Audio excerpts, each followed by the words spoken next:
Hello, welcome to our iIntro workshop, which is all about implementing Dream 100. My name is James O'Brien, Managing Director of iIntro, and here today with Jo Gregory. Hi, everybody. So my name is Jo Gregory, and I am the Academy Director for iIntro. Yeah, this training course that we're going to run through over the next, hopefully over the next 15, 20 minutes or so, is to complement the learning that you will have been sort of sharing with Jo on week one of the sales bootcamp. If you've done week one, if you haven't, then please do book onto the sales bootcamp. Spaces are available, aren't they, Jo? So we'll make sure people got that link. Yeah, do book on. And if you've been on it before and you've come on this and you've got no idea what we're talking about, come back on it. You are allowed. Absolutely, yeah, absolutely. That's one of the benefits. Now, Dream 100 is not something created by iIntro. It's actually based on a book called The Ultimate Sales Machine. Sorry, there's a fuzzy picture there, by the way. And the book was written by a guy called Chet Holmes some time ago. It's pioneered by him, if you like. And he wrote this book, which has been voted as one of the top 10 most recommended sales and marketing books of all time. But the strategy that's been implemented is one that we've adopted in iIntro and as part of the Retained Recruiter Academy to help drive your focus. And we're going to sort of share with you what this means to you, but also the importance of, and this is something that Chet found out if you do get to read the book, that the older 80-20 rule is still in place. 80% of your business will come from 20% of your clients. You'll see as we go through that the importance of these numbers. So there's a lot to take in, but what this is all about is you taking this away, learning from this, and actually implementing it in your own business to help drive activity into your business. Because what you need to do is generate some energy in the business. You've got a great phrase, Jo, haven't you? Something about motion and emotion. What's that one? So if you want to create motion, you need to use emotion. The clue is almost in the title. So Indeed. This is about moving existing and prospect clients from working with you in one way to maybe now working with you in another, in a retained way, or from not working with you at all to now working with you. And we can't just feature bash, can we, James? We can't just keep selling the features of things. It's very different. It takes high quality approach, but it takes a high quantity approach. And for that, you need strategy, you need planning. And that's why the Dream 100 works so well. Yeah. Now, the reality is that on the Dream 100, we're looking to achieve a couple of things, because at the moment, most people, the people we want to sort of target and what we want to be our ideal buyers, we'll talk about the personas those buyers at the moment. The reality is people start out, they've never heard from you before. You've got to move them through the stage of the process to then saying, what is this company I keep hearing about because of your marketing, your touch points we're going to talk about later. Getting, I think I've heard of that company. Then, yes, I have heard of the company. And ideally, yes, I do business with that company. And those are the 5 stages that Chet talks about in the Ultimate Sales Machine. But, we're going to focus on those today. So let's talk about mapping out your Dream 100, Jo. Let's talk about that particular part. Yeah, good. Absolutely. So as it says on the screen there, this is your list. If you develop and nurture it, it will help you remain successful for years to come. So we have a phrase that we talk about quite a lot when we do the sales bootcamp, and that is, for your business development, you need to adopt a marathon mentality. So this is a marathon, not a sprint. So this is something that you're going to be able to use for a long time. So the first thing that we talk about is what types of companies should we be looking at putting onto our Dream 100. And I think there's a bit of a common misconception out there, particularly within recruiters, that the bigger the business, the more I should probably approach it. Now, there are pros and cons to that. So we do talk about using a hub and spoke model. So for every one, for example, multinational, as you can see on there, the bigger the organization, the bigger the wall of defense, the harder it's going to be to get into, the multiple points of contact. Yes, they're probably going to have multiple vacancies, but it's going to take you a while to get in there. And the average gestational period of a multinational to become a key account is roughly about 12 to 18 months at best. And you don't want to starve in the meantime. So what you also need to be doing is identifying some of those SME, the small to medium-sized enterprises who are smaller. The downside maybe is they don't have the amount of volume of vacancies. They don't have the volume of repeat business, but they will not take as long to get into. So the types of companies you're looking for would be a blend or a mix of big hubs, your multinationals, and then those spokes, those smaller SMEs. Brilliant. I love that. The bigger the wall of defense. That's a good line, Jo. I like that one. Yeah. In terms of where you're going to be able to find them, everywhere. James is going to talk you through a bit more about how to do this in a second, but some of them you will already be known to quite well, I would imagine. So we're going to be looking at our existing client base. We're going to be looking at lapsed client base. Then you're going to be looking at prospects. And where do you find those prospects? You're going to look on your database. Your database, I would imagine, unless this is a new market for you, is going to be full of organizations that you can identify, research, and then approach. Of course, events, be those online events or offline events. And then you've got the wonder of social media. So LinkedIn, for example, is a great place to do searches for prospect companies, as well, of course, as candidate conversations. So using your candidates to lead you to potential target organizations. And then finally, why 100? So obviously it's called the Dream 100. You're looking to transition your business from contingent to retained. And in order to do that, you're going to need a number of organizations that you work with over a period of time. And in order to do that, you're going to need to approach way more companies than you will actually end up working with. So the Dream 100 is designed because any less than 100, and you may not generate enough business development to keep you going in order to build this retained part of your business. Any more than 100, James, and you tend to get a bit lost in the wilderness of the thing, don't you? It becomes very difficult to track and maintain. Yeah, I think it takes a lot of discipline to maintain that list. I mean, first of all, you've got to build it up to 100 because, as Joe said, you need enough volume, but you may not get there in one go, but you need to build it 100. And then you need to be really disciplined and keep it at 100. So if you want to bring somebody in, you got to kick somebody out. And we'll try and talk about that when we talk about the types of persona that you're going to sort of build onto your Dream 100. So Joe and I call this the CCP strategy. You'll have heard it mentioned on week 1 of the training course. So the first part of the first persona are clients. And these are what we call regular buyers of your current service offering. So these are the people who are already known to you. They already like you. They already trust you. These are people who buy from you, I don't say frequently, but they turn to you when they call. So there are probably less of those than you actually think. What you're more likely to have more of at this moment in time are what we call customers. They're infrequent buyers, people who bought from you infrequently, may not even sort of recall using you at some point because you may just be one of many recruiters they've worked with. And the third persona are what we call prospects. And these are people who you'd like to do business with. So when Joe just spoke about the hub and spoke of the multinational and the SMEs, they're people you'd like to do business with, who you want to target, but they don't know you at this moment in time. And so what we need to focus on is, when you break down Dream 100, how many of them will be in there? But, you're developing this really it's going to be your business development tool forever.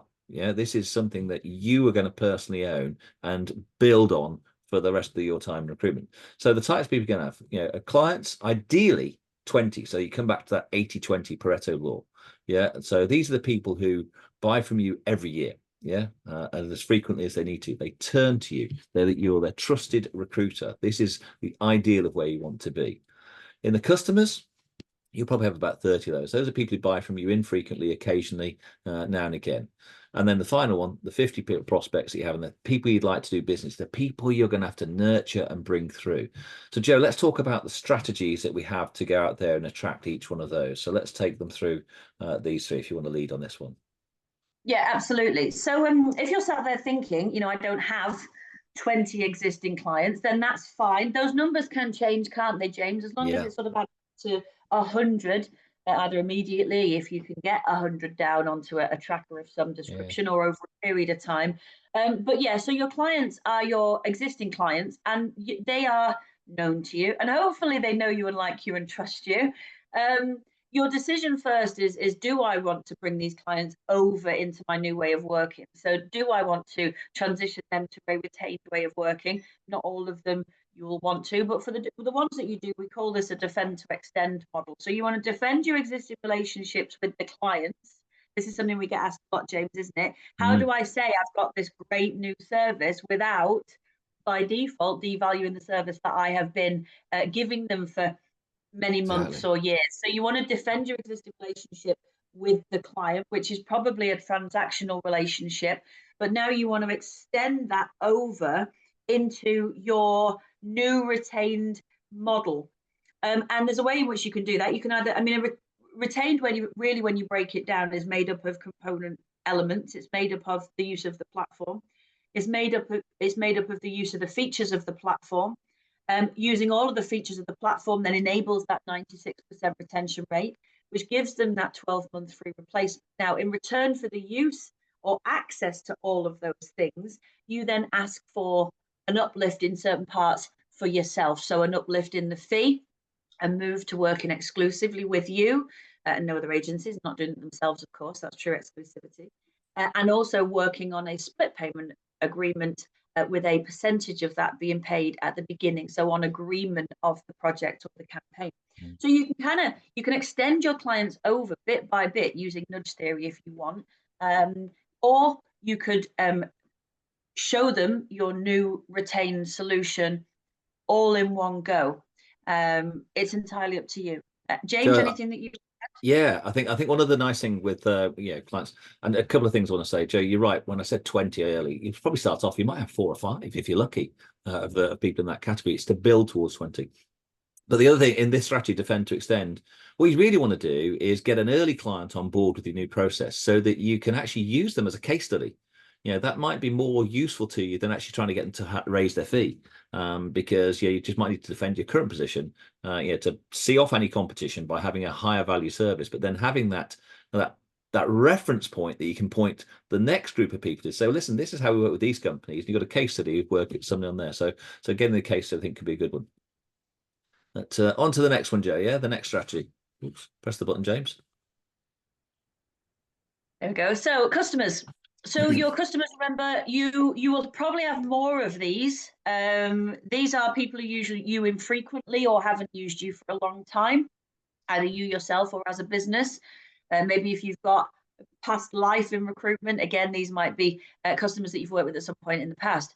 So it's identifying those, writing them all down on a list, and then we are resurrecting them. So we want to make them clients. We want to resurrect the relationship, and we want to be winning whatever kind of current or future or potential business that they've got. But in doing so, not only are we resurrecting them as clients, but we're also transitioning them over into our new retained way of working. And I think sometimes, James, this is not necessarily the obvious choice. We tend to immediately run off into our target marketplace and start trying to identify brand spanking new companies. We don't really pay much time or attention with our existing clients, and we probably don't look back at lapsed clients or clients that haven't used us for a period of time. So this could be a great place to look. So you're going to look for those companies, you're going to resurrect them as clients, but then transition them over into a retained way of working. And what a great story you have got as to where you've been and what you've been doing in the time that you've not been working with them, i.e. building this amazing retained solution that you're now going to talk to them about. Yeah, and resurrection is not quick. Yeah, this is a transitional phase, so this program that we're talking about here, the Dream 100, as I said, it's forever. So don't just think because you're going to do something today that you're going to get a new client tomorrow. It doesn't work like that. You've got to be persistent and consistent in this one. So that's a great way to look at it. So resurrect and transition. And then the final one, Joe. Good. Persistent and consistent. We like that, don't we? Yeah, absolutely. And impatiently patient, I think, is my new one. Oh, I like that one. Yeah. Bit of both. We'll have that one as well. And then the third type of company that you're going to go after is your prospects. So these are prospect or target organizations. They won't know of you yet, and that's the whole point of the Dream 100 on the touch system. You may know of them, so they may be similar companies to your clients and customers. They may be competitor companies to your clients and customers. And they may also be organizations that you know are in your niche market that you would like to target. And of course, you'd identify these companies using a variety of different means, as we looked at on the previous slide. Now, with these prospects, you're starting from ground zero with them.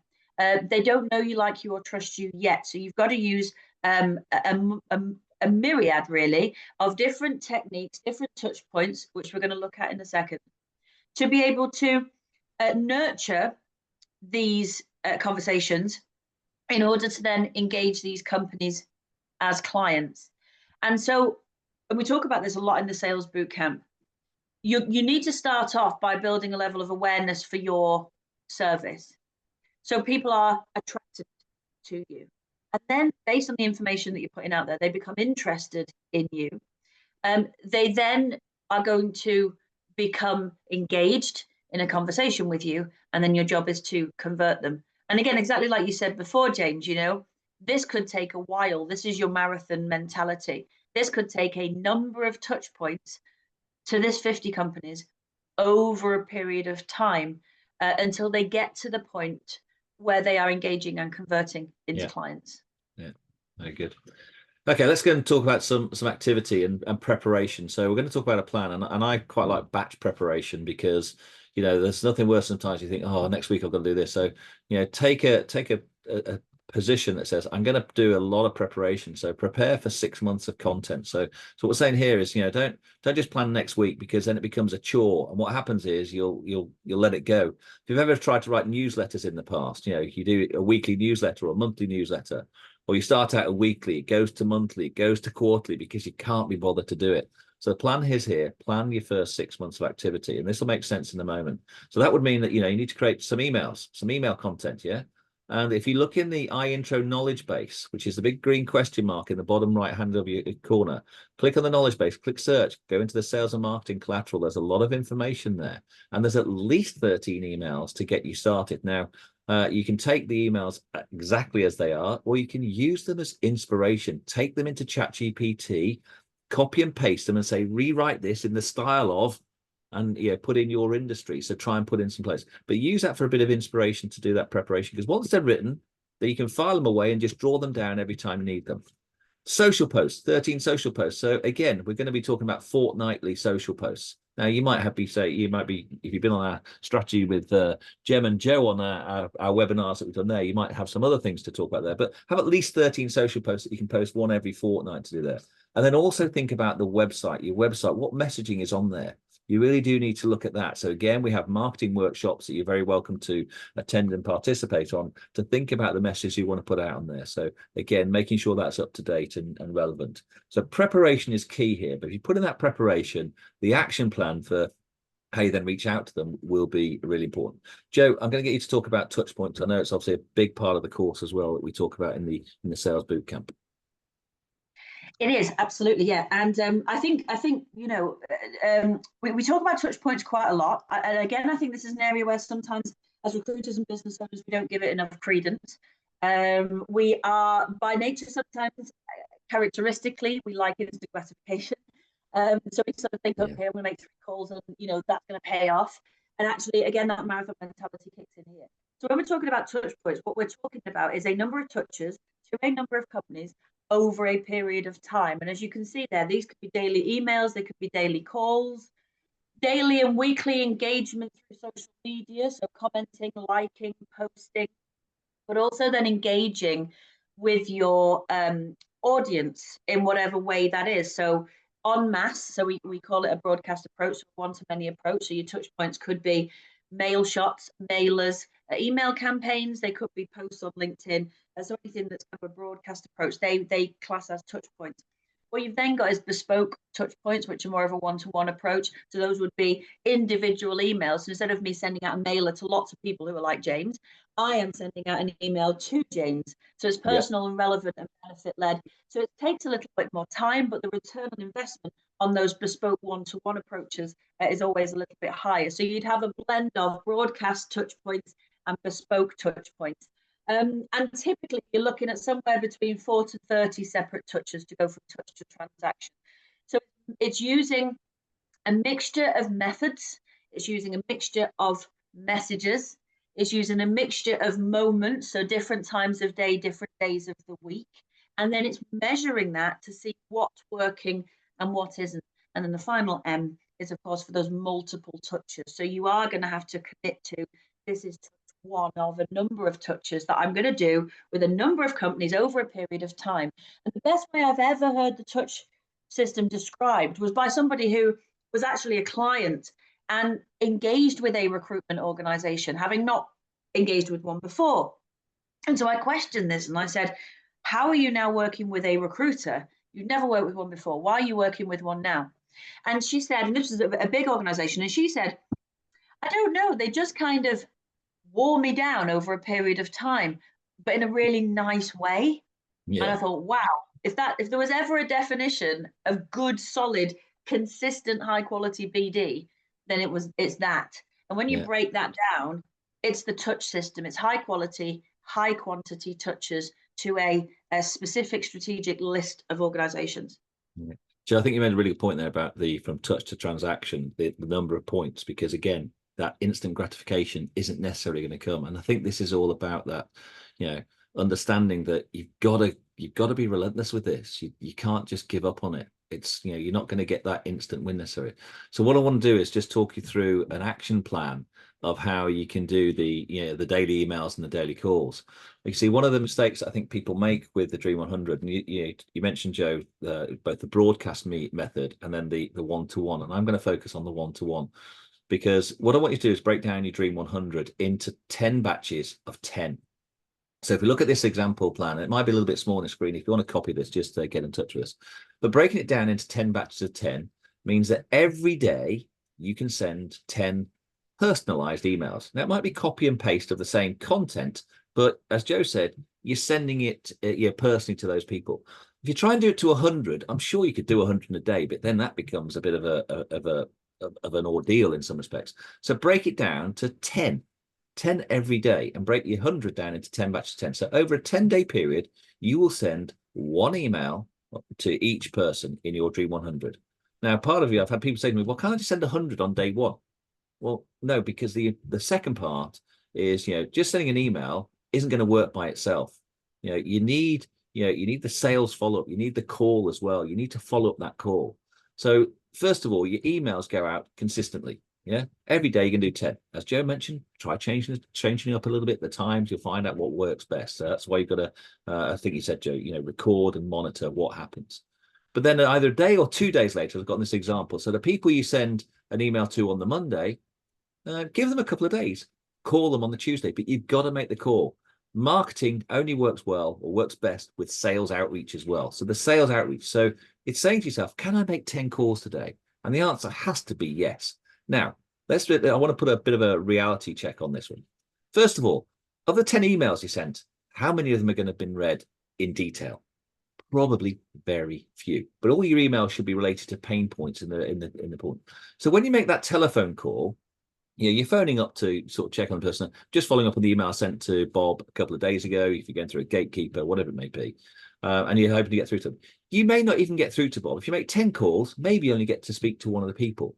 Now, you might have some callbacks, or they're back in tomorrow or next week or whatever, and you might want to call them back. But don't worry if you don't get to the callback, because what you really want is you've had touch point number 1, which has been an email popped into their system. Touch point number 2, there's a message, if you didn't get through to them, saying that James or Joe from iIntro or whatever your company's called and left a message about the email that they sent. Now, you're going to be calling them again in 2 weeks' time if you look down on this chart. So don't worry if you don't call them back. It's not important. It's important that you've made the effort, because in 2 weeks' time, you're going to be sending them email number 2, which is going to talk about the second pain point and what you can do for them. And then so every day, Monday, Tuesday, Wednesday, Thursday, Friday, you've got 10 batches of 10. And then 2 days later, you make a call. Now, if you do this consistently, you'll eventually get through to people, because if you think about it, what's the probability of somebody having a vacancy or thinking about recruitment right now when you send an email? Very, very small. But if you keep on drip feeding into them, because this goes on, this repeats every 2 weeks. So in a year, they're going to get 26 emails from you. They're going to have 26 calls. They're going to see posts that you've got. They may also have got your broadcast message as well, because this sits outside the broadcasting message, where you just mail shot your whole database, which may be more than 100, of course. You know, they can get those messages as well. But these personalized messages are being built in there. So this is all about you having an approach to say, do that. Now, you might say, well, what about when I go on holiday? Okay, maybe there's maybe it's not 26 times I get a message from you, maybe it's 20 times a year. But just repeat that 2-week cycle. Rinse and repeat. Rinse and repeat. Anything to add to that, Joe? I think it's a great plan. This is where I don't think, as recruiters, we go to this level of detail.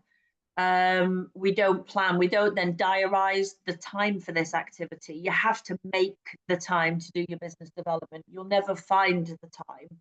Yeah. Because we work in what is a relatively reactive, mostly preemptive, at best proactive industry.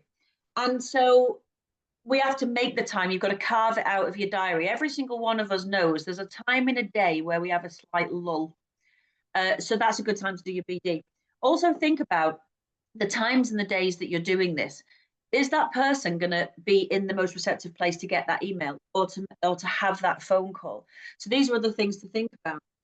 But having the consistency is key. I don't think myself or James have a conversation where we don't say the word consistency. You know, it's absolutely key. You have to be consistent. You can't be consistent by nature. You have to have some kind of plan and diarize it and have a system that you can go to every day and do it. So it becomes an automated process almost. Yeah. But it doesn't mean that it's an automated admin soulless outreach. You have to make sure that it is a people focused process that's personalized and tailored, because we all know what it's like. You can get email outreach week after week after week after week. It serves no purpose. It holds no benefit. It doesn't hold your interest. It doesn't entertain you or educate you or give you insight. It becomes the fly in the room. So the quality of the content is important, as well as the consistency. And as I say, you know, we do have messaging available in the knowledge base. There are also scripts, telephone scripts. So just type in the word cold call or script into the knowledge base, and you'll see scripts and things that pop up for you. So we're here to help and give you any advice. So I just want to wrap this up now and just give you some key takeaways for you to think about. You know, first thing I said, you know, it's your Dream 100. If you nurture this and develop this, it will keep you in business forever. There are 3 personas you need to focus on: CCP, clients, customers, and prospects. You'll have differing numbers and it will change, it will move, but it is a Dream 100. Keep it manageable. This isn't about adding to it. And I say, don't make the mistake of just batch emailing all the 100 in one go. Break those batches down. Yeah, it's really important that you sort of break them down into categories. And you might have a mixture of people in there. You might have, you know, if there were 20, you might have 2 clients in each batch of 10 that you got, or three customers and 5 prospects, or put them whichever way. Find out what's going to work for you. Joe, that touch plan that Joe's mentioned there about, you know, multi-touch, multi-channel, you know, having that touch plan and working through it, drilling this into you becomes, you know, business development is the most important aspect of being a recruiter. You know, you're always looking for that type of business. And as we repeated, Joe, that word consistency, it's critical. You know, we've referenced it, and as Joe said, we rarely have a conversation where we don't sort of reference that particular point. And you know, follow up and don't give up. Yeah, I mean, you know, Rome wasn't built in a day. The instant gratification, sending out an e-shot and expecting, you know, business to flood into your inbox, it just isn't really going to happen. So it's really important that you just you know, make sure you don't give up on this one. It's something you're going to be doing forever, so start to build it into your plan. Joe, any final thoughts from you? Absolutely. Yeah, just a couple. So firstly, on the follow up and don't give up, you mentioned it before, you know, rinse and repeat, test and retest. So you need to make sure that you're measuring what you're doing, input and then output, because that's going to help you to refine this over a period of time. It's going to help you to know what's working and what isn't. I think that whole idea of be patient is key. You need to be persistent, but you also need to be patient with this. Again, one of the things that I see happening quite a lot is that someone will do a week's worth of Dream 100 activity, not get much out of it, and then give up or build another Dream 100 or start doing it in a different market.